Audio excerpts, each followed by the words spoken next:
कौन जीतेगा राजस्थान? सड़क बाजार से लेकर सट्टा बाजार तक हर तरफ लोग यही पूछ रहे हैं। घर हो, गलियां हो, चौराहे हो, संस्थान हो, सचिवालय हो, हर जगह राजस्थान में बस एक ही बातचीत का टॉपिक है कि कौन जीतेगा राजस्थान। अगर कह दीजिए कि बीजेपी आ रही है तो पूछते हैं अगला सवाल कितनी सीटें? कह दीजिए कि कांग्रेस भी टक्कर में है तो लोग पूछते हैं कितनी सीटें? और फिर क्या मामला फंस भी सकता है?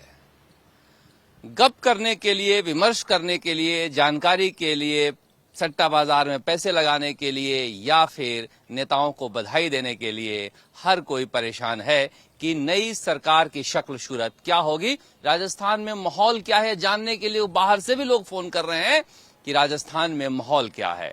देखिए, सट्टा बाजार अब भी 116 से 118 बीजेपी को और 67 से लेकर 70 तक कांग्रेस को और अन्य को 16 से और 18 सीटें दे रहा है। अगर बीजेपी की बात करें तो मानने के लिए तैयार नहीं है कि 120 से कम सीटें आएंगी, वो तो कह रहे हैं कि 140 के आसपास सीटें आएंगी। कांग्रेस का ऐसा मानना है कि 95 से लेकर 105 तक हमारी सीटें आ सकती है, कम भी होगी तो हम निर्दलियों के भरोसे सरकार बना लेंगे। इस तरह का एक माहौल है राजस्थान में कि बीजेपी बस आ ही रही है और कांग्रेस के पक्ष में माहौल है कि नहीं, एससी ने और मुसलमान ने जमकर वोट दिया है, गरीब वर्ग ने जमकर वोट दिया है, जो वोकल नहीं है, इसलिए जो अंडर करंट है वो समझ में नहीं आ रहा है किसी को। बीजेपी को इसलिए लग रहा है सुनामी है क्योंकि उनके वोटर चिल्ला चिल्लाकर बाजार में कह रहे हैं कि बस हम आ ही रहे हैं।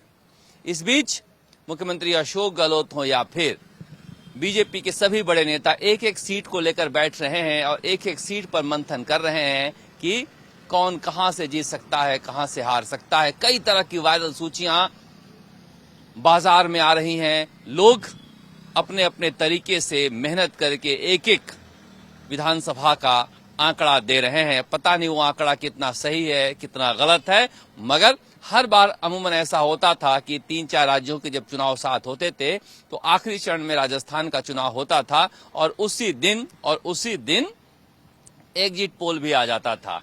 अब सबको इंतजार है कि 30 नवंबर को तेलंगाना का चुनाव खत्म होने के बाद एग्जिट पोल आएगा, उसमें क्या बताया जा रहा है। एग्जिट पोल के लिए भी लोग खबर करके पूछ रहे हैं, भाई साहब आपका एग्जिट पोल में क्या मिल रहा है, जैसे पहले सबको पता हो। तो आप समझ सकते हैं कि चुनाव आयोग ने 25 नवंबर से लेके और 30 नवंबर तक एग्जिट पोल तक, उसके बाद 30 नवंबर से लेकर 3 दिसंबर दोपहर 12 बजे तक या कह लीजिए 11 बजे तक ट्रेंड साफ हो जाता है।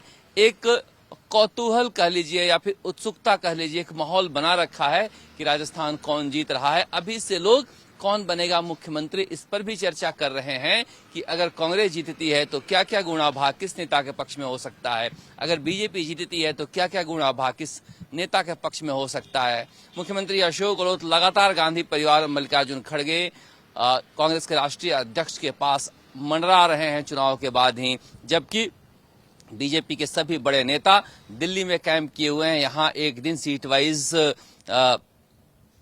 फीडबैक लेने के बाद वसुंधरा राजे मंदिर और आरएसएस के नेताओं के यहां घूम रही हैं क्योंकि दरवाजा वहीं से खुलना है, मगर कुछ भी तस्वीर साफ नहीं है। वैसे भी वक्त से पहले ठंड शुरू हो गई है राजस्थान में। 15 दिसंबर के बाद यहां ठंड शुरू होती है और सुबह शाम धुंध छाया हुआ रहता है। इसलिए लग रहा है कि हो सकता है कि मौसम विभाग भी कह रहा है कि 3-4 दिसंबर से आसमान बिल्कुल साफ हो जाएगा, उसके बाद राजनीति भी साफ हो जाएगी। आप देखते रहे चुनाव आज तक। नमस्कार, जयपुर से शरद कुमार।